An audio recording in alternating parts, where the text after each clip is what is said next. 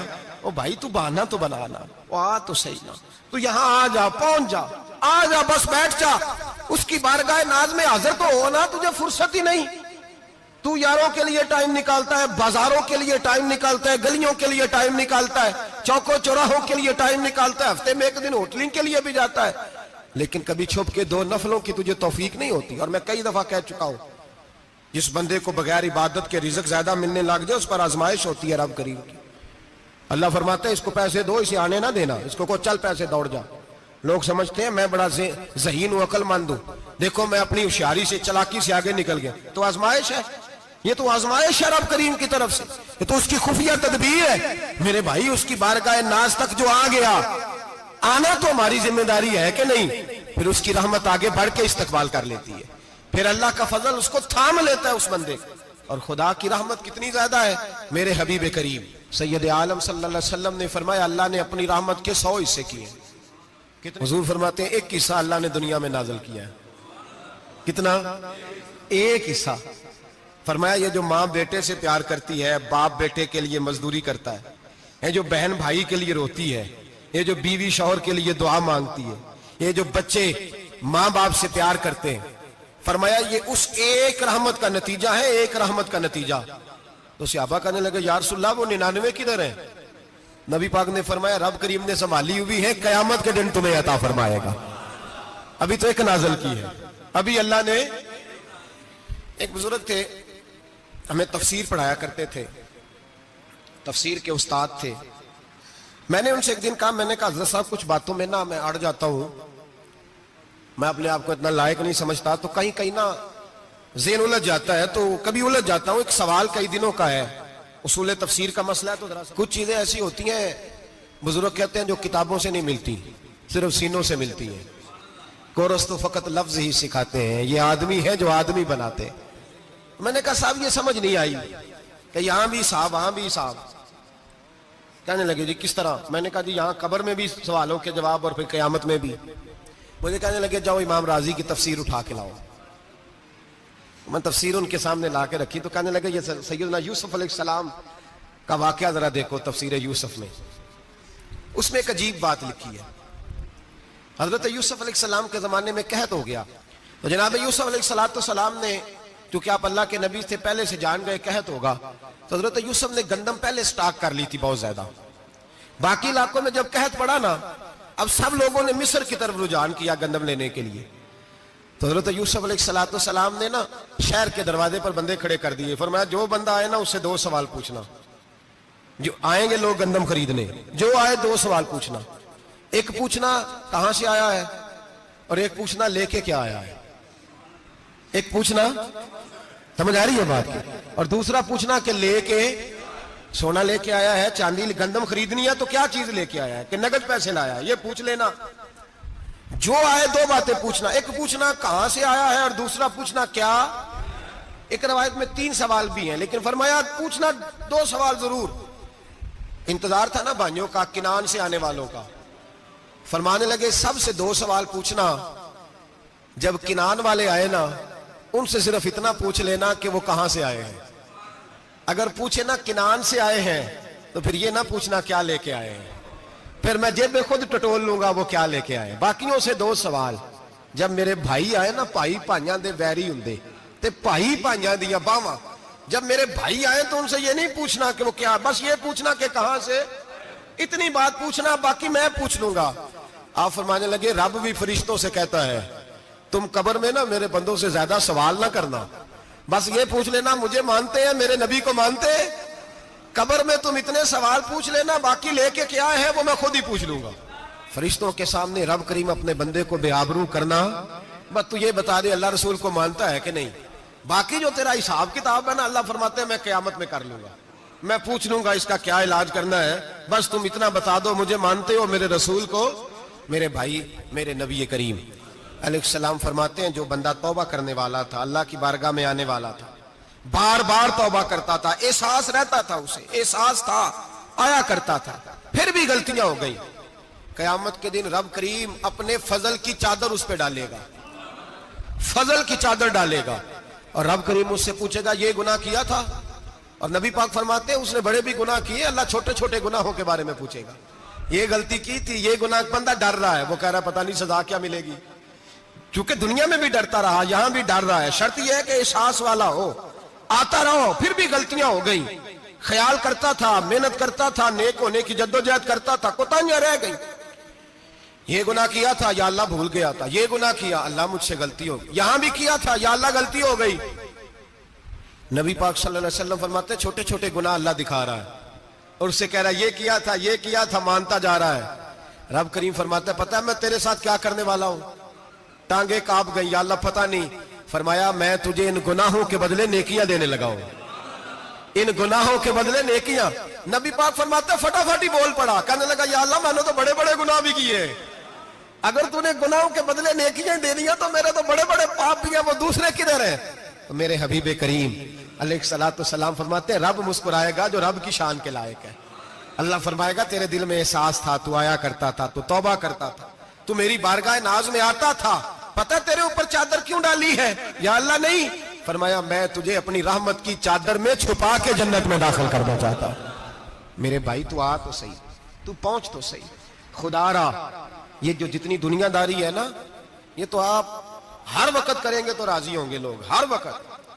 اور یہ جو ہم نے پلاننگ کی ہوئی ہے نا کہ میں فلانا کام کر کے سیانا ہو جاؤں گا, تو اتنی مہلت نہیں دی اللہ پاک نے.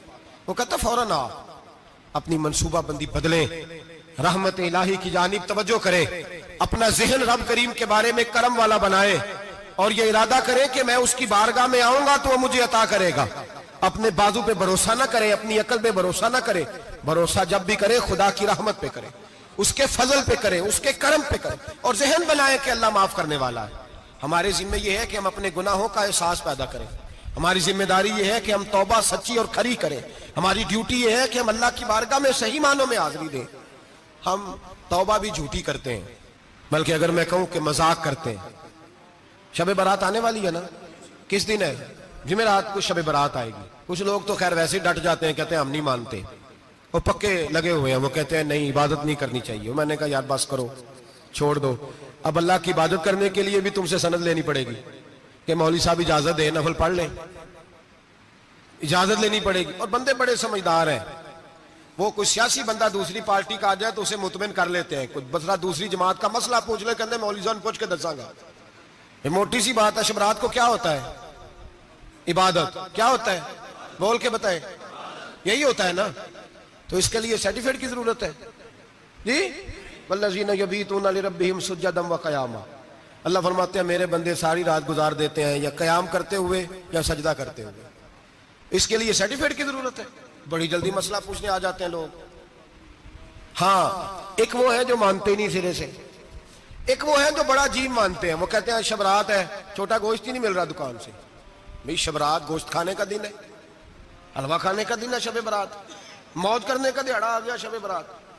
شب رات آئی, اب پہلے کلو گوشت آتا تھا, اب 2 کلو لے لو. یہ کون سا طریقہ ہے شب برات منانے کا؟ اور پھر شب برات منائی جائے گی. معراج شریف سے پٹاخے چل رہے ہیں روز شام کو, چلتے ہیں نا؟ نہیں, میں کہ مینو غلطی لگتی تسی بولے نہیں نا. چلتے ہیں پٹاخے. کون بیچتا ہے پٹاخے؟ ہندو, سکھ, یہودی. چلاتا کون ہے؟ کس نے کہا چلانے کو؟ اس میں کوئی کسی فرقے کا بھی اختلاف نہیں ہوتا. ڈرنا چاہیے اللہ پاک سے. اللہ جہنم کی آگ ٹھنڈی کرتا ہے, ہم جلاتے ہیں شب رات کو. رب فرماتے ہیں ٹھنڈی ہوگی, ہم جلا رہے ہیں. بچے پٹاخوں کے پیسے پڑوسی سے لے کے آتے ہیں کہ ہم سے لیتے ہیں؟ ہم منع کیوں نہیں کرتے؟ جوتے نہ پالش کرنے پہ تو تھپڑ لگتے ہیں, تو پٹاخے والے بچے کو نہیں پوچھا جا سکتا؟ باپ کی ذمہ داری ہے. اور محدثین نے مسئلہ لکھا ہے, اگر بچہ نابالغ کوئی غلطی کرتا ہے تو اس کا باپ ذمہ دار ہے, جواب دے اس کی جگہ. ان کو سمجھائیں. شب برات آئے گی, پھر توبہ ہوگی, ہر مسجد سے رونے کی آواز آئے گی, زور زور سے لوگ روئیں گے, تڑپیں گے, اجتماعات ہوں گے, بڑے بڑے اجتماعات ہوں گے, توبہ کریں گے لوگ, کریں گے نا انشاءاللہ تعالی. آئیں گے نا لوگ مسجدوں میں, پھر سویرے جھوٹ بند ہو جائے گا نا, اگلی صبح ملاوٹ ختم, کم تولنا ختم. یہ کیسی توبہ ہے؟ وہ دکاندار جو شبرات والے دن غلط سوجی فروخت کر رہا ہے، ملاوٹ والی چینی بیچ رہا ہے، تاکہ دوائیوں میں دھوکہ دیتے ہیں لوگ، دوائیوں میں دھوکہ دیتے ہیں۔ ایک ڈاکٹر خود مجھے کہنے لگے، وہ میرے دوست ہیں، ہلکا پھلکا کورس کیا ہوا ہے، کہتے میرے دوست ہیں کئی سارے لوگ، تو ایک ایسا ہی ہمارے شعبے کا آدمی تھا، تو اپنے ابا جی کو وہ ڈرپ لگانے لگا، تو ابا جی کہنے لگے پتر مینو اصلی لا دے تیری مہربانی، مینو اصلی لا دے تیری مہربانی، لوکھا علی نہ لا دے۔ یہ حال ہو گیا ہے۔ مجھے بتائیں وہ قوم اخلاقی طور پہ کتنی گر چکی ہے جو دوائیوں میں زہر بیچتی ہے، دوائیوں میں۔ اور میں انشاءاللہ کسی موقع پر تفصیل سے اس پر گفتگو کروں گا، بڑی تفصیل سے۔ میں نے بہت سی معلومات کٹھی کی ہیں کہ کتنا ظلم کرتے ہیں یہ لوگ، لکھنے والے بھی، لانے والے بھی، بیچنے والے بھی، کتنے بڑے مجرم ہیں، صحت کے ساتھ کھیلتے ہیں۔ صحت بہرحال لام دام برسرے مطلب جس آدمی نے دھوکے کا مال لا کے رکھا ہے شبرات والے دن کے رات توبہ بھی کرنی ہے اور سویرے یہ بیچنا بھی ہے، وہ توبہ کرنے آیا ہے۔ جس نے دھوکے کا مال لا کے رکھا ہے کہ سویرے بیچنا ہے اور رات توبہ بھی کرنی ہے، وہ توبہ کر رہا ہے کہ مذاق کر رہا ہے؟ توبہ میری توبہ، استغفر اللہ، یا اللہ معاف کر دے، اونچی اونچی آواز میں رو رہا ہے، اور سویرے سارے چکر وہی ہیں۔ یہ کیسی توبہ ہے؟ توبہ کیا ہے؟ میرے نبی پاک علیہ السلام کے غلاموں نے توبہ کی تقسیم کی۔ حضرت حسن بصری سے کسی نے پوچھی توبہ کیا ہے، تو آپ نے فرمایا توبہ یہ ہے کہ جب تو توبہ کر لے تو پھر اس جگہ نظر نہ آنا جہاں کھڑے ہونے سے رب رسول ناراض ہوتے، اور فرمایا توبہ یہ ہے کہ جب تو نے توبہ کر لی پھر وہاں سے غیر حاضر نہ ہونا جہاں حاضری کا تجھے اللہ رسول حکم دیتے ہیں، یہ تیری توبہ ہے۔ اور اگر تو ایسا نہیں کرتا پھر تو نے توبہ نہیں کی، پھر تو نے مذاق کیا۔ میرے بھائی رحمت الہی آواز دیتی ہے کی طرف رجوع کریں، دوڑے اور رحمت کی امید رکھ کے آئیں گے۔ سمجھ لیں کہ اللہ پاک، میں ایک بات اکثر کرتا ہوں، نبوت کا دروازہ بند ہوا ہے۔ داتا گنج بخش علی اجویری نے کہیں نہیں لکھا تھا کہ میرے بعد علی بن عثمان اجویری دوسرا نہیں آ سکتا۔ حضرت مجدد صاحب کہیں نہیں لکھ کے گئے کہ دوسرا مجدد الفسانی پیدا نہیں ہوگا۔ حضرت بہاءالحق نقشبند بخاری نے کہیں نہیں کہا کہ میرے جیسا ولی نہیں ہو سکے، بزرگوں نے کبھی نہیں کہا۔ تو جدوجہد تو کر۔ اقبال کہتے ہیں آج بھی ہو اگر ابراہیم کا ایمان پیدا، آگ کر سکتی ہے انداز گلستاں پیدا۔ تو پروگرام تو بنا، آگے کی طرف تو سفر کر۔ میرے نبی کریم سید عالم صلی اللہ علیہ وسلم نے فرمایا تیرے آ جانے سے تیرا رب راضی ہو جاتا ہے، جب تو آتا ہے تو تیرا اللہ راضی ہو جاتا ہے۔ یہ جو ہماری مشکلات ہوتی ہے نا، جن میں ہم الجھے ہوتے ہیں، وہ جو ہمیں جادو ہو جاتا ہے، تویز کر دیتے ہیں ہمارے قریبی رشتہ دار، وہ تویز نہیں ہوتے، وہ ہمارے اعمال کی سزا ہوتی ہے، ہمارے اعمال کی سزا ہوتی ہے۔ ہم وہ ڈھونڈتے پھرتے ہیں کہ بابا مل جائے پھونک مارے صحیح کر دیں، حالانکہ وہ ہمارے اعمال کی سزا ہے۔ ہمیں اپنی تربیت کرنی چاہیے ہمیں۔ اور ویسے بھی دم درود تویز دھاگا میں اکثر کہا کرتا ہوں، میں کہتا ہوں میں نے کسی کتاب میں نہیں پڑھا کہ کوئی بندہ نبی پاک سے یمن سے دم کرانے آیا ہو کہ میں حضور سے دم کرانے جا رہا ہوں، مصر سے آیا ہو دم کرانے، شام سے دم کرانے آیا ہو۔ میرے نبی پاک کے پاس جو بھی آیا کرتا تھا نبی پاک کا دین سیکھنے آیا کرتا تھا۔ دم درود تو ایک ضمنی چیز ہے، ذلی چیز ہے، ہو گیا تو ٹھیک ہے، ورنہ اللہ پاک اگر بیماری میں راضی ہے تو نبی پاک نے خود بیماری کو سینے سے نہیں لگا کے رکھا، خود اللہ کے محبوب سید عالم صلی اللہ علیہ وسلم کا وصال بیماری کے ساتھ ہوا، تو بیماری تو مریدنی ہے میرے نبی پاک کی، وہ تو کنیز ہے حضور کے گھر کی۔ عام دام برسر مطلب کھری توبہ، سچی توبہ۔ اور کس طرح کی توبہ؟ میرے نبی کریم علیہ السلام نے ایک دن صحابہ سے پوچھا ایک بات تو بتاؤ، بخاری مسلم کی حدیث ہے، یا رسول اللہ پوچھئے۔ نبی پاک صلی اللہ علیہ وسلم نے فرمایا اگر کوئی آدمی صحرا میں سفر کر رہا ہو، بہت بڑا صحرا ہو، اونٹ پر اس کا سفر ہو اور اس نے اونٹ پر کھانے پینے کا سامان باندھا ہو، پیسے بھی رکھے ہو، پانی بھی رکھا ہو، تھک گیا سفر کرتا کرتا، درخت کی ایک ٹہنی کے ساتھ اونٹ کی نکیل باندھی اور درخت کے نیچے لیٹ گیا آرام کرنے کے لیے۔ اللہ کے حبیب فرماتے ہیں اچانک اس کی آنکھ لگ گئی، جب جاگا تو اس نے دیکھا کہ اونٹ تو غائب ہو گیا ہے، اب نہ کھانا ہے، نہ پانی ہے، نہ پیسے ہیں، اور صحرا بڑا لمبا ہے، پیدل سفر بھی نہیں کر سکتا۔ تھوڑا سا ڈھونڈا، پھر موت کا انتظار کرنے لگا، سوچنے لگا اب موت آئے گی، اب مر جاؤں گا۔ اللہ کے محبوب فرماتے ہیں تھوڑی دیر گزری، جب بالکل مایوس ہو گیا تھا تو اچانک نظر پڑی تو اونٹ اس کا سامنے کھڑا تھا۔ نبی پاک سے صحابہ سے پوچھتے ہیں بتاؤ، اس کی کل کائنات اجڑ گئی تھی، راس ضائع ہو گئی تھی، ہر شے لٹ گئی تھی، دوبارہ اسے مل گئی ہے، بتاؤ اسے کتنی خوشی ہوگی؟ صحابہ کہنے لگے یا رسول اللہ نئی زندگی مل گئی اس بندے کو، وہ ساری دنیا سے زیادہ راضی ہے۔ تو میرے کریم رسول صلی اللہ علیہ وسلم نے فرمایا رب کریم کا نافرمان بندہ جب اس کی بارگاہ میں آ کے توبہ کرتا ہے تو اللہ اس سے بھی زیادہ راضی ہو جاتا ہے۔